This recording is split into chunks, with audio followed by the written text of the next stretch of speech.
groupe des Hollywood est en danger. Ava, leur matriarche et meilleure chasseuse, a été gravement blessée par les nomades. Quand je vois dans quel état elle est, ça me fait mal au cœur. Si elle n'est plus là pour guider les autres, le clan risque de ne plus manger à sa faim.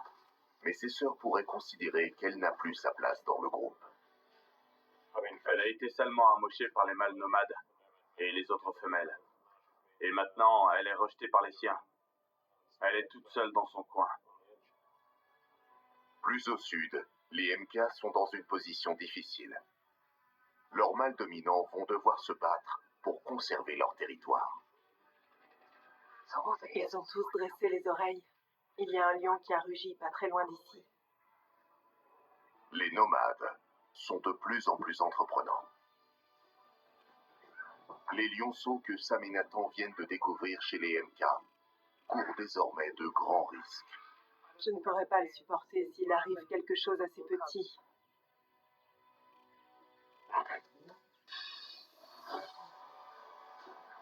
En Zambie, 2 clans de lions se partagent le territoire de la vallée de la Luangwa. Les MK, une puissante famille amenée à s'agrandir, et les Hollywood, une troupe de femelles qui doivent à tout prix se reproduire pour assurer leur avenir. Mais ces 2 clans sont aujourd'hui menacés par les nomades. Un groupe de jeunes mâles solitaires en quête d'un nouveau territoire. Nathan Pilcher et Sam Davis, 2 caméramans animaliers, ont voulu être en plein cœur de l'action. Bouge pas. Ils seront les témoins privilégiés de leur lutte pour survivre. Les 2 grandes dynasties de lions de la vallée parviendront-elles à préserver leur lignée?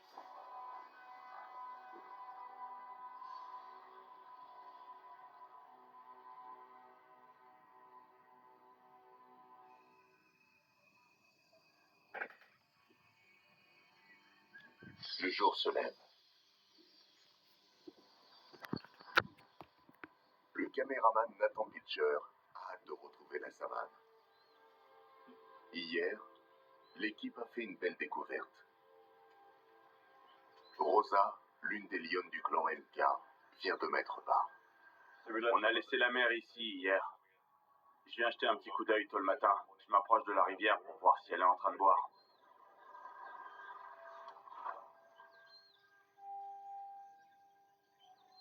Regardez, les lionceaux sont là. Rosa a déjà fini de s'abreuver. Elle ramène ses 3 petits en lieu sûr. J'ai aperçu une lionne et ses 3 petits, et ils couraient vers les buissons.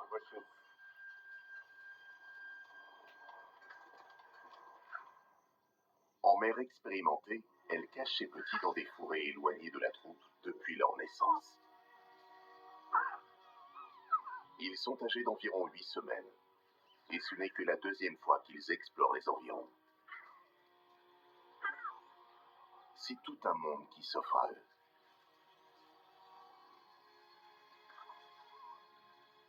Spotty, le mâle, est le plus fougueux des 3. Ses 2 sœurs sont plus prudentes.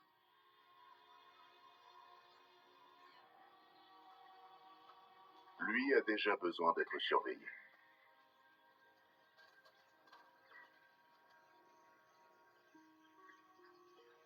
En 2 mois, ils n'ont pas encore eu le temps d'apprendre à quel point leur environnement est dangereux.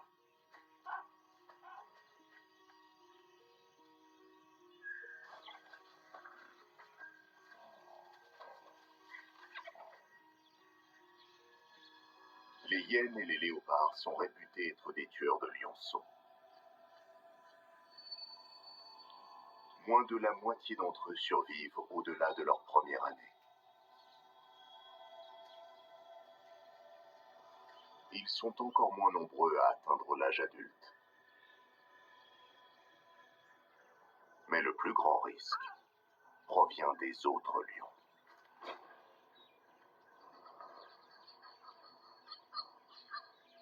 Rosa est nerveuse. Une lionne a fait son apparition bien trop près de ses petits.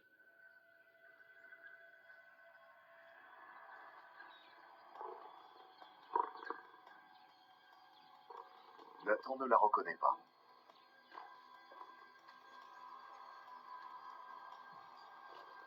Rosa passe immédiatement à l'action.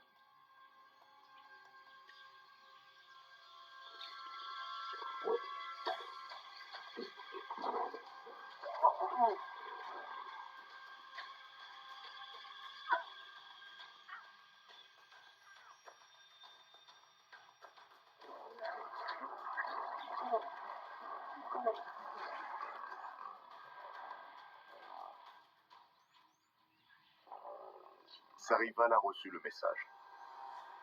Mais elle ne s'efface pas complètement. Elle garde ses distances. Je pense qu'elle a compris la leçon. Il y a eu un bref combat et beaucoup de grognements.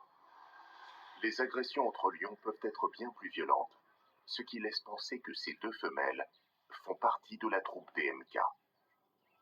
Si elles n'étaient pas du même clan, elles auraient été très agressives. Elles l'auraient fait partir. La plupart des lionnes auraient déjà présenté leur lionceau au reste du groupe. Mais Rosa est une mère prudente. Elle n'est pas encore prête à sauter le pas. Voilà qui ne semble pas être le cas de Spotty, le plus intrépide de ces trois petits. Ils ont l'air très intrigués par cette femelle. Ils se demandent qui c'est. Et pourquoi ils ne peuvent pas aller la voir. Ils doivent s'ennuyer à force de rester entre eux ou avec leur mère. Ils ne peuvent pas résister à une occasion de s'amuser avec quelqu'un d'autre.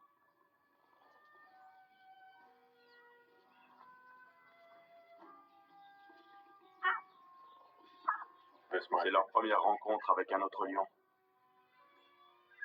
C'est tout nouveau pour eux. Ils viennent voir s'ils peuvent jouer avec elle. Les lionceaux semblent fascinés par leur nouvelle camarade de jeu. Cette femelle de leur troupe ne représente aucune menace. Il s'agit même peut-être de leur tante.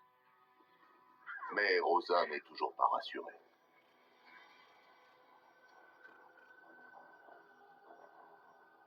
Depuis la récente intrusion des mâles nomades dans la vallée, ils seraient probablement plus en sécurité sous la protection du clan. Mais pour le moment, leur mère préfère encore les cacher.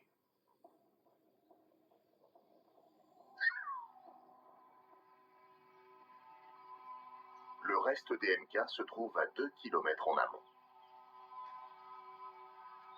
Les pères des lionceaux, Axel et son frère Mohawk, surnommés les Punks, passent un agréable moment en famille.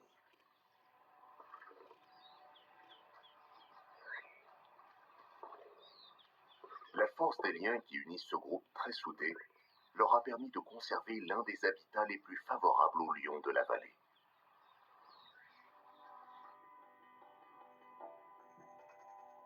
Ici, les proies ne manquent pas.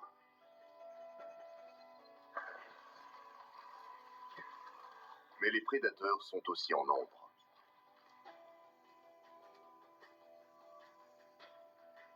Ils se disputent âprement la nourriture et les territoires. Les MK occupent les rives de la Luangwa, un emplacement idéal. La troupe voisine, les Hollywood, se trouve à 8 km au nord. Mais depuis que les 4 mâles nomades ont fait irruption dans la zone, les deux clans sont en danger. Comme il y a beaucoup de proies qui passent par ici, il y a toujours de fortes possibilités qu'un groupe prenne le contrôle d'un territoire. Tout peut arriver, et il ne faut jamais baisser la garde.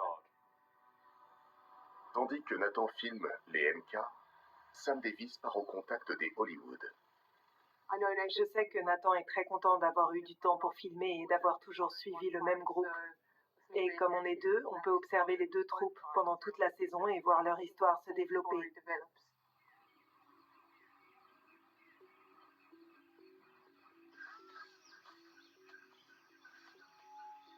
Dès les premières lueurs du jour, Sam est parti à la recherche des 4 sœurs et des 2 filles d'Ava qui constituent le clan Hollywood.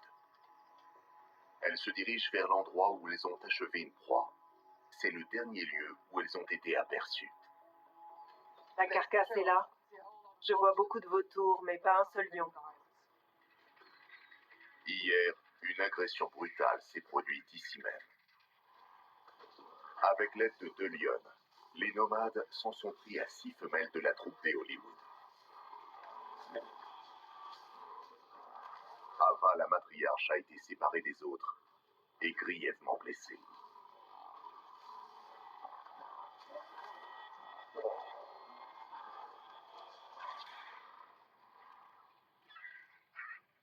C'est bon signe que les Hollywood ne soient pas là. Elles sont parties pour échapper aux nomades. Et ça ne nous arrange pas, parce qu'on ne sait pas où elles sont.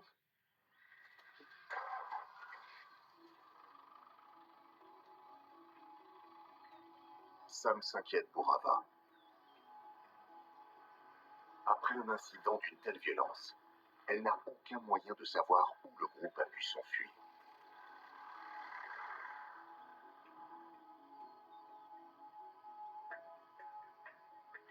3 heures plus tard, toujours aucun signe des lionnes. Mais alors que Sam a finalement décidé de retourner au camp, Elles sont là. 4, 5. Je ne vois pas Ava. Salut les filles. 1, 2, 3, 4, 5. Il y en a une autre là. 6. Après une matinée sur la route à chercher partout, on a fini par retrouver les Hollywood sur le côté de la piste. Elles ont à peine bougé en fait. On pensait qu'elles iraient vers le nord pour s'éloigner des nomades, mais finalement, elles ne sont pas parties très loin. C'est peut-être dû aux blessures qu'elles ont subies pendant le combat. Ava est toujours en grande souffrance. Regardez son épaule. Il y a du sang dans l'herbe près de son épaule. Ils se sont acharnés sur elle hier. Je suis très contente qu'elle soit toujours en vie, bien sûr. J'aimerais voir comment elle s'en sort quand elle se lève. Nova, la plus jeune de la troupe, n'a pas l'air aussi mal en point que sa mère. Mais sa grande sœur Xena est elle aussi blessée. La pauvre, elle s'est battue elle aussi. Elle a le dos très abîmé. Je vois quelque chose à l'arrière de la queue. Elle s'est peut-être cassée pendant le combat. Les lions ont besoin de leur queue pour avoir un bon équilibre.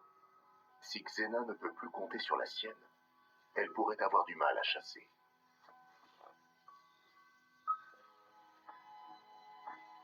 En observant Ava de plus près, Sam remarque de nombreuses égratignures sur son dos et une autre plaie inquiétante sur sa cuisse. Elle pourrait aussi avoir des lésions internes. Je ne peux pas savoir ce qui se passe à l'intérieur de son corps. Le temps nous dira si elle va bien et s'il n'y a aucun dégât interne.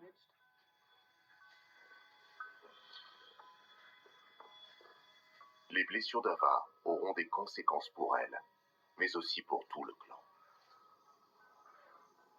C'est la lionne la plus expérimentée et la plus redoutable chasseuse. Les autres attendent d'elle qu'elle les guide, mais elle n'est plus en mesure de le faire. Certains des membres du clan Hollywood ont l'air de ne pas avoir assez mangé. Elles auront sûrement besoin de faire un repas d'ici à 2 jours. Comme la plupart d'entre elles sont blessées, je me demande comment ça va se passer. L'avenir dira si cette troupe diminuée parviendra à chasser sans son meilleur élément.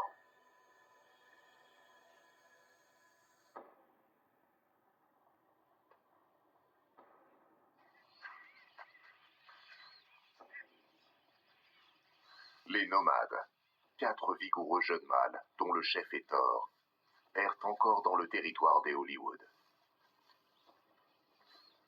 Ils ont faussé compagnie aux 2 lionnes solitaires qui ont attaqué Ava avec eux. Ils sont désormais entre frères. Ils sont décidés à s'imposer à la tête d'une troupe et à conquérir un territoire. Jusqu'à présent, seuls les Hollywood ont fait les frais de leur agressivité. Mais ils continuent de se déplacer et pourraient bientôt se retrouver face au MK.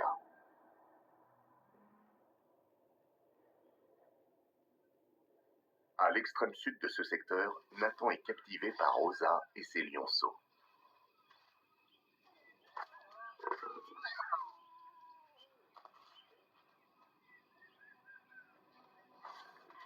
Et il va bientôt avoir une surprise.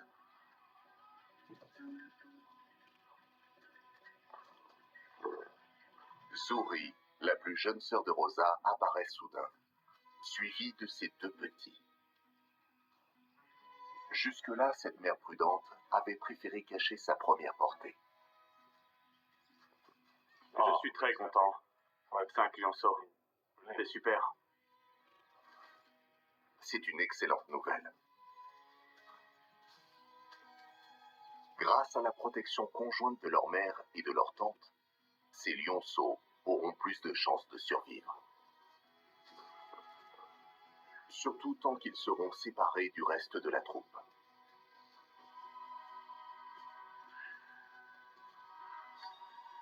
Rosa et Zuri surveilleront et aideront même tour à tour les nouveau-nés. S'il arrive quoi que ce soit à l'une des deux sœurs, ils ne seront pas condamnés à une mort certaine.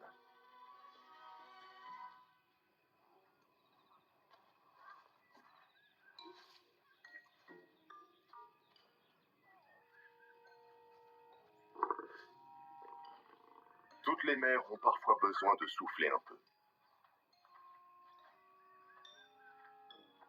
Zuri laisse Rosa s'occuper de la famille. Mais celle-ci a aussi bien besoin de repos. Spotty profite de son sommeil pour partir à l'aventure. Mais à son âge, se promener seul n'est pas une bonne idée.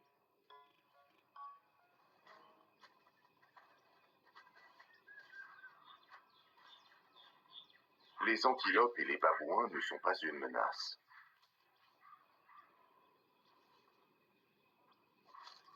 Mais Zuri est tout à fait consciente des autres dangers, tels que les lions errants.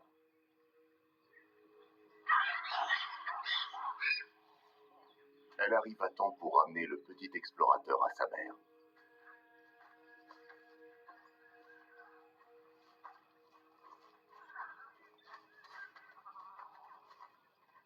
Malgré toutes ces précautions, les lionceaux ne survivront que si les nomades ne les trouvent pas. Et ce sera à leur père, les punks, de s'assurer que leurs ennemis gardent leur distance.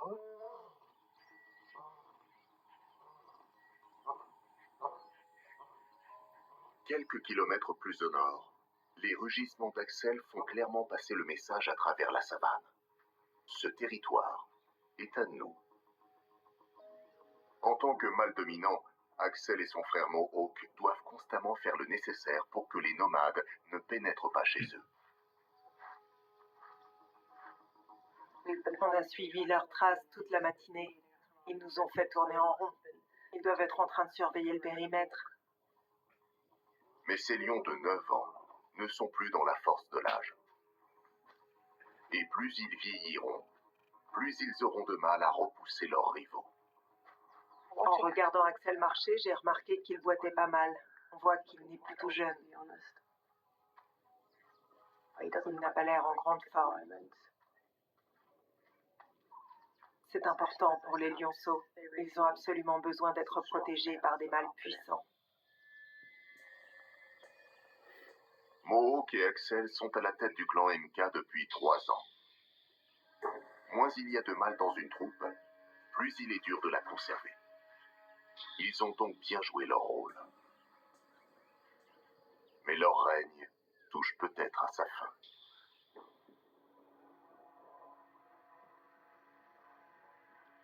Les 4 intrus sont actuellement à 8 km en amont, en plein territoire des Hollywood.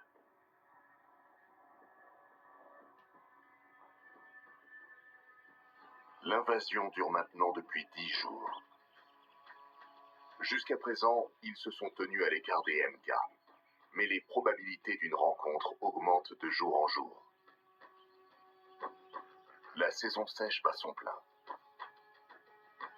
Les proies commencent à affluer vers la rivière.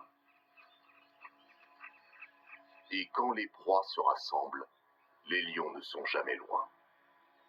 Les punks et les nomades finiront par se croiser. Ce n'est plus qu'une question de temps. Quand l'eau va se mettre à manquer, les deux troupes vont se rapprocher de plus en plus.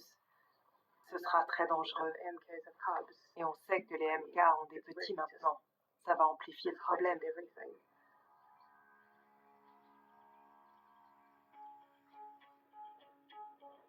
Axel et Mohawk patrouillent aux confins de leur territoire, tandis que les lionceaux restent dans leur cachette avec leur mère. Et le clan MK va encore se diviser. Sourabi, la plus vieille lionne du groupe, est partie chasser avec 3 autres femelles. Elles ont suivi un troupeau de buffles jusqu'à un ruisseau qui forme la frontière nord de leur territoire. Mais nous sommes encore en plein milieu de la journée. Ce n'est pas la bonne heure pour traquer une proie. Il fait plus de 35 degrés. Une chaleur à mettre n'importe qui de mauvaise humeur.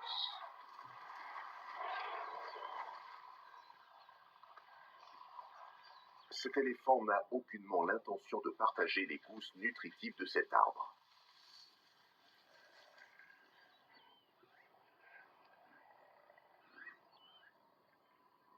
Les lionnes attendront la tombée de la nuit pour prendre leur repas.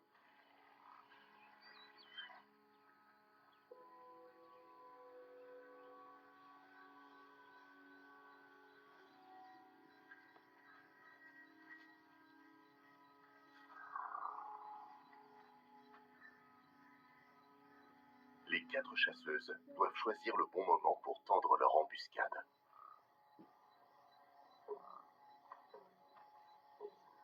Elles vont essayer d'attaquer les buffles par derrière pour éviter de se faire transpercer par leurs cornes.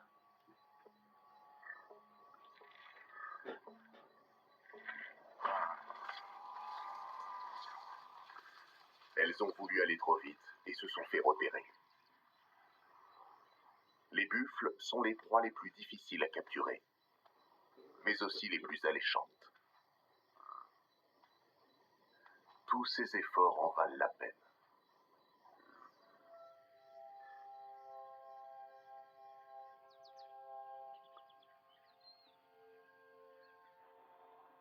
Le lendemain matin, Sam part sur le terrain à la première heure pour voir si les lionnes du clan MK sont parvenues à leur fin. Elle se dirige vers une rivière asséchée au sud, qui sépare le territoire des Hollywood où elle se trouve de celui des MK.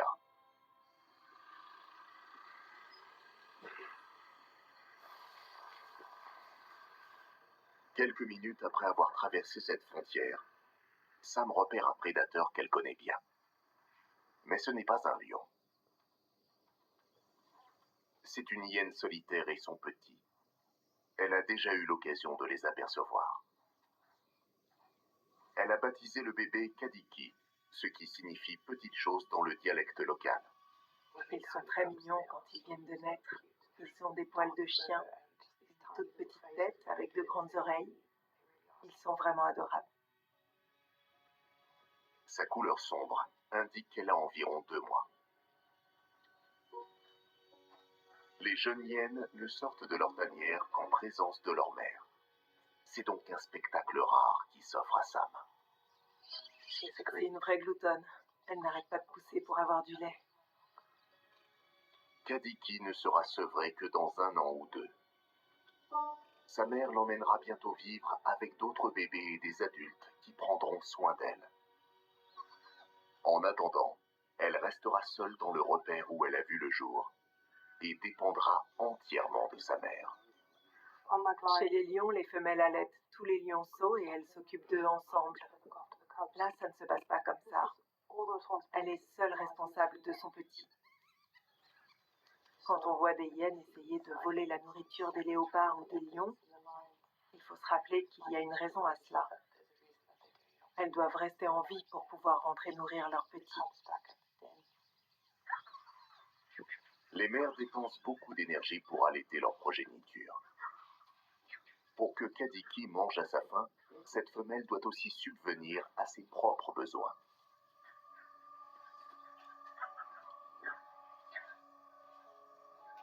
Chaque fois qu'elle part se nourrir, son petit reste seul, à la merci du danger.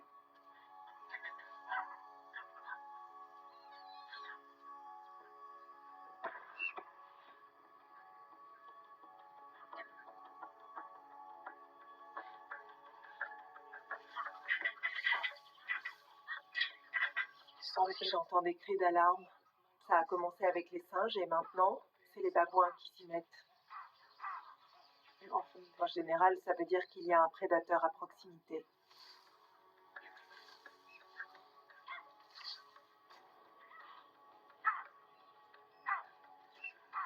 Un léopard fait effectivement son apparition. Il n'est qu'à une petite centaine de mètres de la tanière. Heureusement pour le nouveau-né, ce chasseur hors pair se dirige dans l'autre direction. Si le léopard était passé à côté et qu'il avait vu le petit tout seul, il l'aurait tué, c'est certain. Un prédateur ne laisse jamais passer une occasion d'éliminer le bébé d'un autre prédateur. Ça lui fait moins de concurrence pour se nourrir.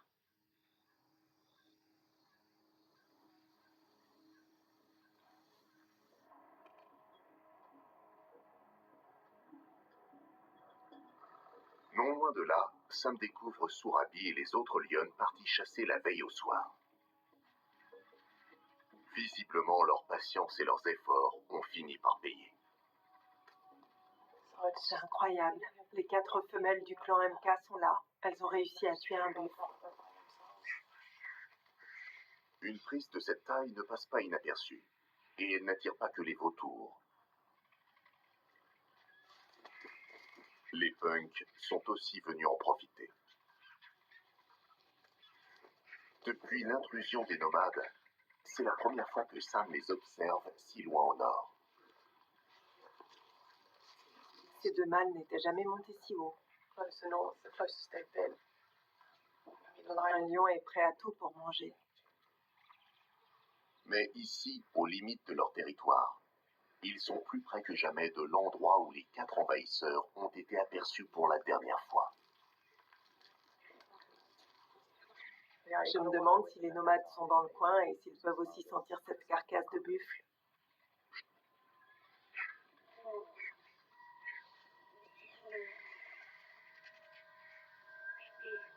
Ils ont tous dressé les oreilles. Ils entendent l'appel de ce lion. Il n'y a pas de doute possible. Il s'agit de l'un des nomades, et il est tout près. Ils ont l'air très intrigués. Il y a un lion qui a rugi pas très loin d'ici.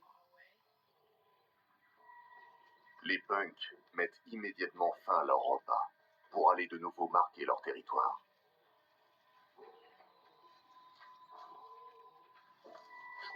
Rien n'est plus important à leurs yeux que de rester maîtres chez eux.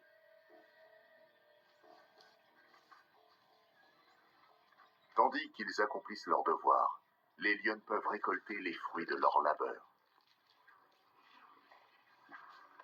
Il n'y a plus qu'une femelle qui mange. Sourabi, la plus jeune, est partie. Il y a trop de soleil pour elle. Il ne reste plus que la lionne dominante. Quand il fait 35 degrés et qu'elles ont le ventre bien plein, les lionnes ne pensent plus qu'à faire la sieste. Sourabi hésite. Elle meurt d'envie de rejoindre les autres à l'ombre. Mais elle ne peut pas se résoudre à abandonner la carcasse.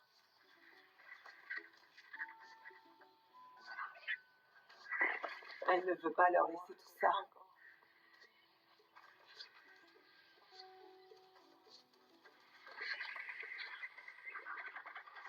Les vautours jouent au chat et à la souris.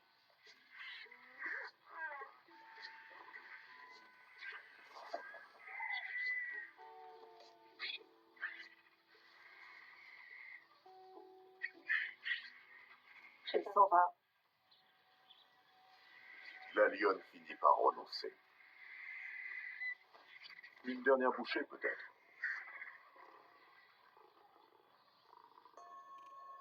Les vautours tournoient dans le ciel, et on voit ainsi un signal qui attire les autres prédateurs de la Luangwa.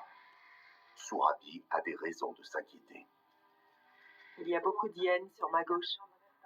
1, 2, 3, 4, 5, 6, 7, 8, 9. 9 hyènes, une lionne. Les hyènes et les lions sont des ennemis jurés. Tant que les autres dormiront, la femelle dominante devra défendre seule les restes du buffle.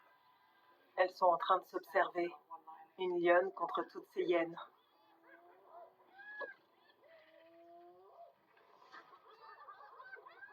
Supérieur en taille et en force, un lion peut facilement tuer une hyène. C'est très intense. Mais quand elles sont suffisamment nombreuses, ces dernières peuvent l'emporter.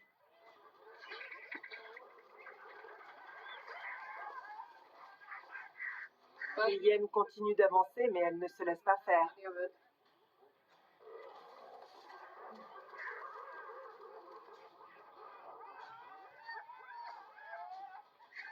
Les hyènes tirent la carcasse.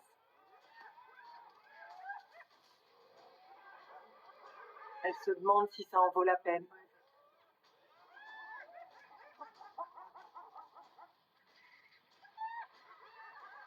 Alors que les hyènes commençaient à prendre le dessus, Axel arrive à la rescousse.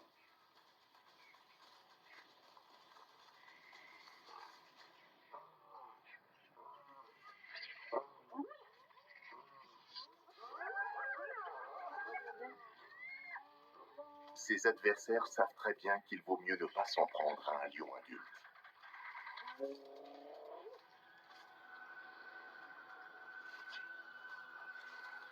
Axel n'a pas vraiment faim. Il voulait simplement se faire respecter.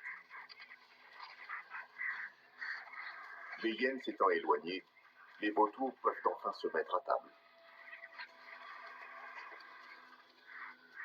Ce n'est qu'une fois que les lions seront à une distance respectable que les hyènes oseront revenir. Les lions et les hyènes, des ennemis ancestraux. C'est super de pouvoir observer et filmer ça. Allez, on va se mettre à l'ombre.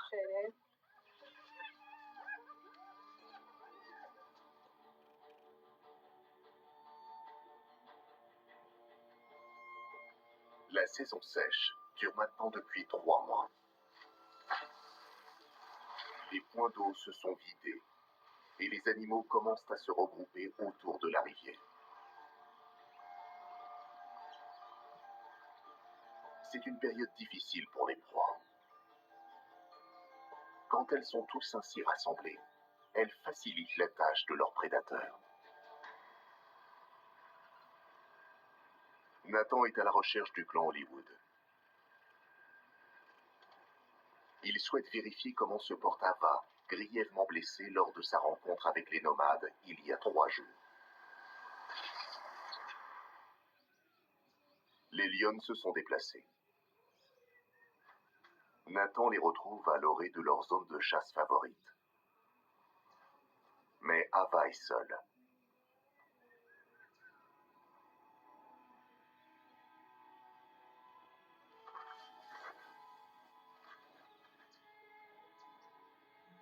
Elle est trop affaiblie pour pouvoir suivre le groupe. Nathan pense que les autres l'ont peut-être volontairement distancée. Elle a été seulement amochée par les mâles nomades et les autres femelles. Et maintenant, elle est rejetée par les siens.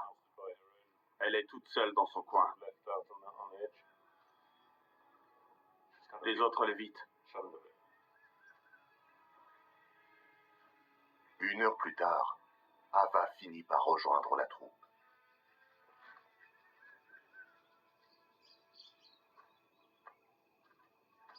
Mais comment sera-t-elle accueillie?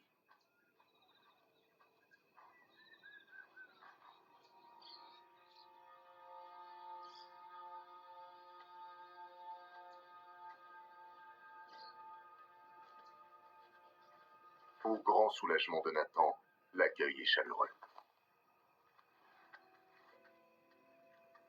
J'avais l'impression qu'elle avait été rejetée. C'est une chose que j'ai déjà pu observer quand l'un des membres d'un clan montrait des signes de faiblesse. Mais là, tout se passe bien. Elles sont toutes ensemble. Elles ont l'air de très bien s'entendre. Elle souffre beaucoup, ça ne fait aucun doute. Elle marche très lentement. D'ici, je vois clairement la blessure qu'elle a au dos. Elle a séché, mais elle est assez profonde.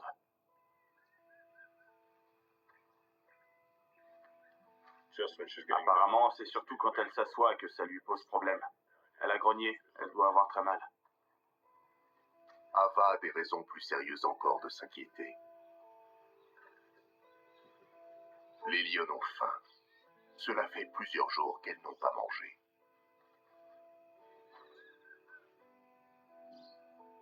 Jusqu'ici, c'était toujours la femelle dominante qui lançait la chasse. Maintenant qu'elle n'est plus en mesure de le faire, les autres pourront-elles se débrouiller sans elle? Elle n'est pas en grande forme, évidemment, mais on dirait que les liens du clan tiennent encore. Elle aura besoin de ça pour survivre.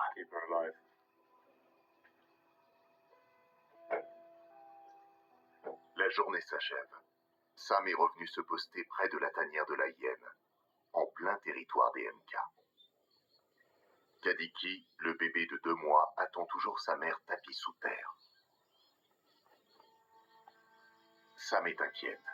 Avec les lions qui rôdent dans les parages, celle-ci a peut-être fait une mauvaise rencontre. J'espère pour la petite Kadiki que sa mère reviendra. Si elle ne revient pas, elle n'a aucune chance.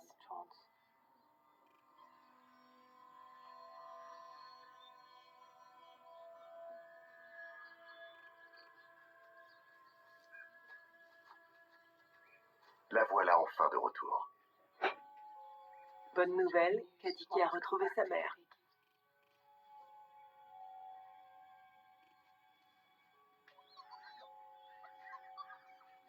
Je suis contente de voir qu'elle va bien. C'est une très bonne mère. Elle retourne à la tanière une demi-douzaine de fois par jour. C'est incroyable qu'elle consacre autant de temps et d'énergie à son petit. Elle l'allait environ 1 heure à chaque fois. Alors que chez les lions, parfois ça ne dure que 10 minutes. Ensuite, les femelles se lèvent et partent. Malgré cela, l'avenir de Kadiki n'est pas assuré. Chez les hyènes comme chez les lions, moins d'un bébé sur 2 survit plus d'1 an.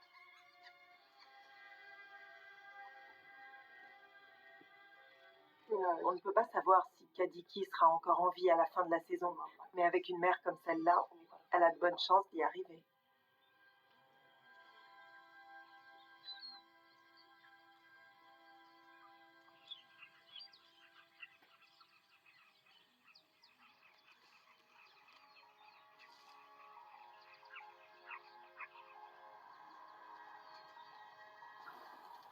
On vit de beaux moments quand on suit les lions dans la savane. Je longe la rivière, le soleil se lève. Nathan a surpris le clan MK au cours de sa promenade matinale. Ils sont au cœur de leur territoire, suffisamment loin des nomades pour pouvoir se détendre.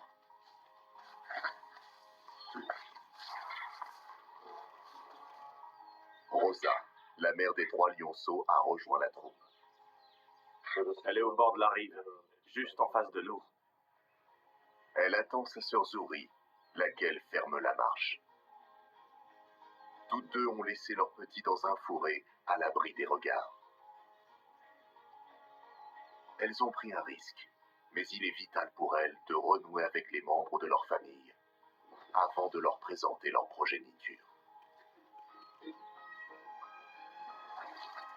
Depuis qu'elles ont mis bas il y a 2 mois, elles ont passé très peu de temps avec les leurs. Le moment est venu de retisser des liens. Plus ceux-ci seront solides, plus plus les lionceaux seront protégés quand ils auront enfin intégré le clan. C'est un spectacle magnifique. C'est exceptionnel de voir autant de lions ensemble. Ils se frottent les uns contre les autres, ils passent une matinée tranquille.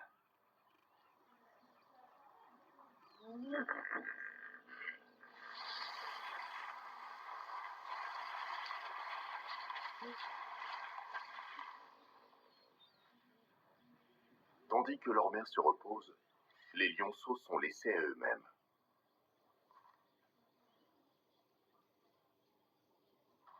Ils savent d'instinct qu'ils doivent rester cachés pour leur propre sécurité. Les petits de Zuri respectent les consignes. Ils ne se font pas remarquer. Mais Spotty, le plus turbulent de leurs cousins, commence à s'ennuyer.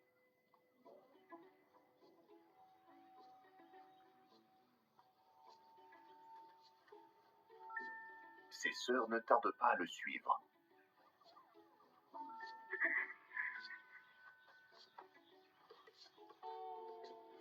Jouer sans surveillance, qu'y a-t-il de plus amusant et de plus dangereux? Les éléphantos sont parfois tués par des lions adultes.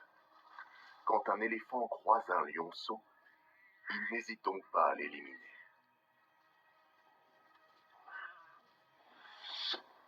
Ce spécimen de 5 tonnes pourrait écraser ses petits sous une seule de ses pattes. L'instinct reprend le dessus. Les lionceaux retournent se mettre à l'abri. Il était temps.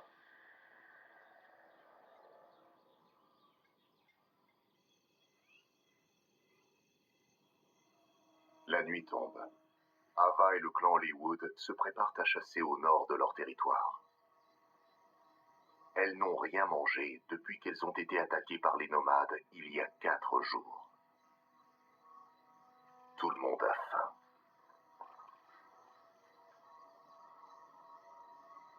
D'habitude, c'est Ava qui mène le groupe. Cette nuit, elle est à la traîne. Affaiblie par ses blessures, elle reste en retrait tandis que les autres passent en terrain découvert. Elle n'est plus en état de poursuivre une proie. Sa présence réduirait les chances de la troupe. Privées de leur matriarche, les Hollywood semblent se demander ce qu'elles doivent faire.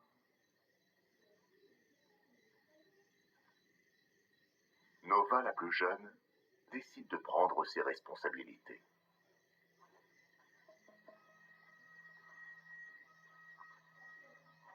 La nuit, les lions ont un avantage certain sur leur proie.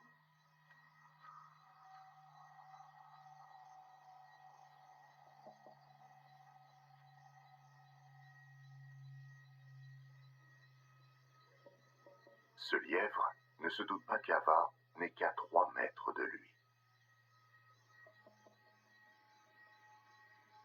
Mais il n'a aucune inquiétude à avoir. Elle espère faire un repas bien plus copieux. Un poucou se dirige tout droit vers Nova.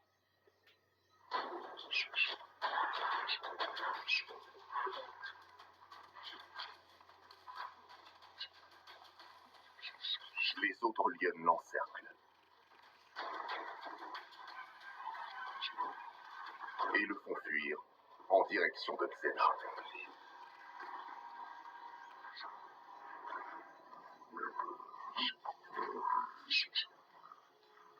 L'instant est crucial pour Ava. En tant que simple spectatrice de la chasse, sera-t-elle autorisée à se joindre aux autres? Aucune hésitation. Elle fait partie de la troupe. Voilà ce dont les Hollywood avaient besoin pour reprendre des forces. Leur clan est puissant, même quand Ava n'est pas là pour les guider. Elles viennent de le prouver. Elles ont également démontré qu'elles avaient les capacités et la volonté de prendre soin de la lionne convalescente.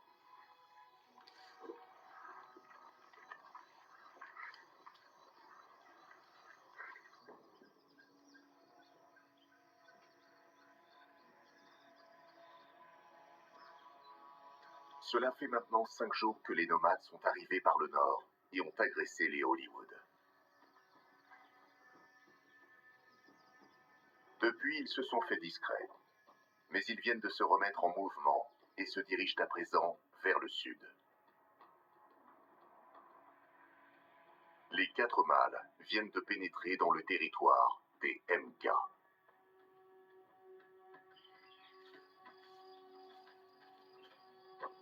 C'est la première fois qu'ils osent s'y aventurer. Mais ils déclarent tout de suite leur intention de se l'approprier.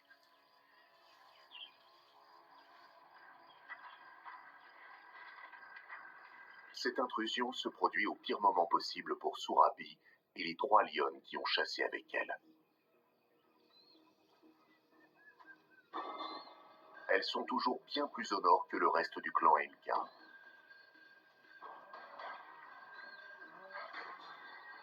Sam arrive à temps pour les voir se diriger en toute connaissance de cause vers les nomades. Après avoir attaqué les Hollywood, comment ces lions impétueux réagiront-ils?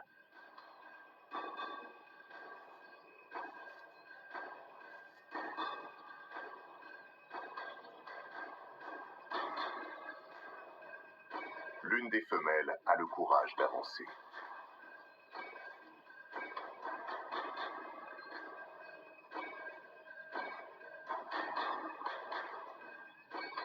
Elle leur fait clairement des avances. Les autres ne tardent pas à l'imiter. C'est une tactique intelligente. Les nomades sont bien trop subjugués pour se montrer agressifs. Il n'est pas impossible que les lionnes soient en chaleur. Mais il est plus probable qu'elles veuillent juste leur faire croire. C'est une stratégie qui sert à éviter d'éventuelles violences. Sam pense qu'elles ne font pas cela uniquement dans leur intérêt. Elles essaient peut-être de les distraire pour qu'ils n'aillent pas vers le sud. Sinon, ils verraient les lionceaux et ils se battraient forcément avec les punks. C'est très intéressant.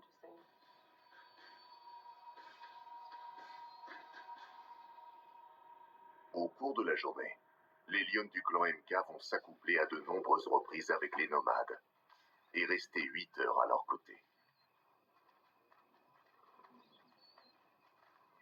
Elles font tout ce qu'elles peuvent pour les occuper. Ils ont l'air très fatigués.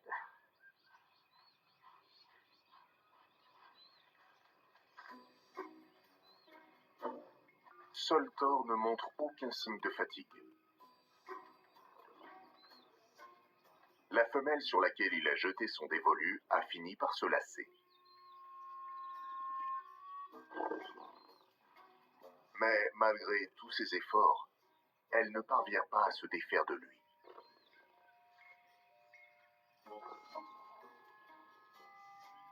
Le lion s'avoue enfin vaincu. Le répit sera de courte durée.